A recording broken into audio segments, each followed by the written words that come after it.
much. I yield back. Chair recognizes Mr. Jordan from Ohio. Thank you, Mr. Chairman. Director, did it take a constitutional amendment for the Census Bureau to be able to ask Americans whether you rent your home or own your home? Mr. No. Connolly said you can't ask if they're a citizen unless we change the Constitution. I understand the Constitution says you got to count persons, and that's what you do. But you ask a lot of other things. You find out a lot of other information. Rent your home. Do you own your home? You ask if they're deaf or if they're blind in this community, American Community Service that comes from the Census Bureau. You ask if they got any mental illness. So you can do that, but you can't ask sort of the fundamental question that applies to how we apportion seats for the United States Congress, whether you're a citizen or not. You can't do that. We can do whatever we need to do. Exactly. Yeah, according to the whatever the. We just need to tell you to do that, but Democrats don't want to do that, do they? Somebody doesn't want to do. We want you to find out how many citizens. We want you to find out how many persons are in the country because that's what the Constitution says. And then we passed legislation on this committee. We want you to also ask the question: how many people, how many citizens are there in the country? Are you opposed to doing that? I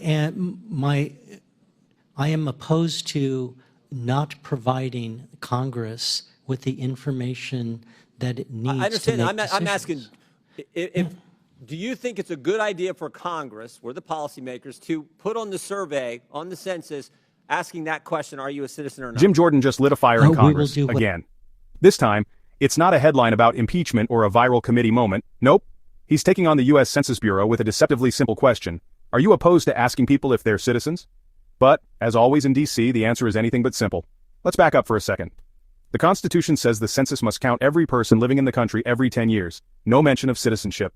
Yet, the census asks about your job, your race, even if you have a mental health condition. But one thing they skip, whether you're a citizen. And that's what Jim Jordan wants to change. Picture this.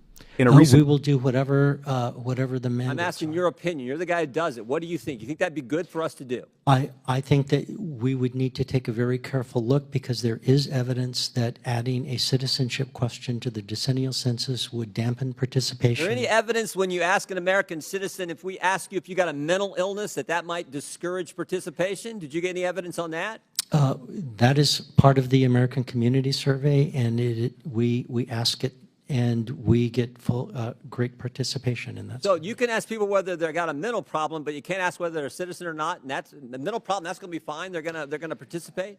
In fact, we ask citizenship in the American Community Survey. Oh, then why don't you do it in the main one then? Well, I think we have a responsibility to making sure we understand the risks and benefits of adding any question to the decennial census. In this case, in the case of the citizenship question, there would be a risk of exacerbating undercounts due to dampened self-response, while at the same time, richer data, more valuable data exists with the American Community Survey when you combine citizenship question with all these other socioeconomic variables where the geography, you can get estimates down to a relatively small geographic area. You think by not asking that in any way impacts how the congressional seats are in fact apportioned around the country? Do you think there's Picture this. In a recent hearing, Jordan goes toe-to-toe with the census director. He says, look, if we're already asking people deeply personal stuff for data, why not citizenship? I mean, you can ask if someone has a mental illness, but you can't ask if they're a citizen. That just sounds like common sense, right? But the census director pushes back. He warns that asking about citizenship could dampen participation, especially in immigrant communities. Translation. Fewer people fill out the census, leading to an undercount. And that's huge, because fewer people counted means less federal funding and fewer seats in Congress for some states. So, the real fight here? More data versus more fear. Now, here's where it gets spicy. Supporters say, hey, this is about fairness, it's about accuracy, on the country, but critics are shouting. There's an impact by not knowing specifically the citizens in respective areas. Do you think that there's an impact there? Yeah, I think I missed the point of the question, please. Do you think by not having that information that districts can be apportioned to the respective states in a way that doesn't reflect actual citizenship in those states?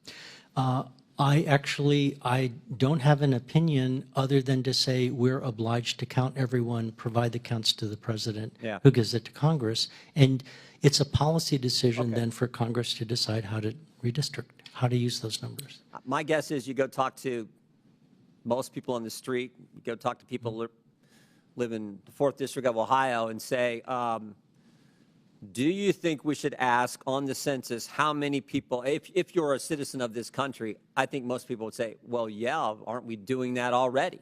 Most Americans, I think that's sort of, and the fact that we're not, they think, well, that's just the dumbest thing in the world. So I think that's just sort of common sense, and yet we have this big push against doing it, which surprises me because we can do both. It's not an either or, as Mr. Connolly tried to frame it. We can ask do exactly what the Constitution says, find out how many people are in the country, but I don't know why we can't find out how many of those people are actually citizens of this great country. I just don't get that. And again, I think you talk to any American anywhere, and they're going to like, yeah, I don't know why aren't we doing that already? And you guys are like, no, we don't think we should do that, even though we can ask what you drive to work, how much you work, are you getting welfare, do you work for the government, don't you work for the government, do you got a mental illness, are you deaf, are you blind, what's your race, what's your sex? You can ask all those questions, but the one question that might, let's just say might, have an impact on how we apportion congressional seats, we can't ask that one. Oh, that seems stupid. I yield back. Gentleman yields back. At the request of the witness, we will take a short... Critics are shouting this is a political move to scare off immigrants and shift power. So what do you think? Should the census ask about citizenship? Drop your take in the comments. And before you go, if you live in a state with a big immigrant population, this fight could literally decide how much power your state has in Washington. Billions of dollars and political clout are on the line. Jim Jordan's question isn't just about a box on a form, it's about who gets counted, and who gets to decide what America looks like. So, what's your verdict? Should we ask? Or is that too big a risk? Like, if you found this helpful, subscribe for more, and I'll catch you next time.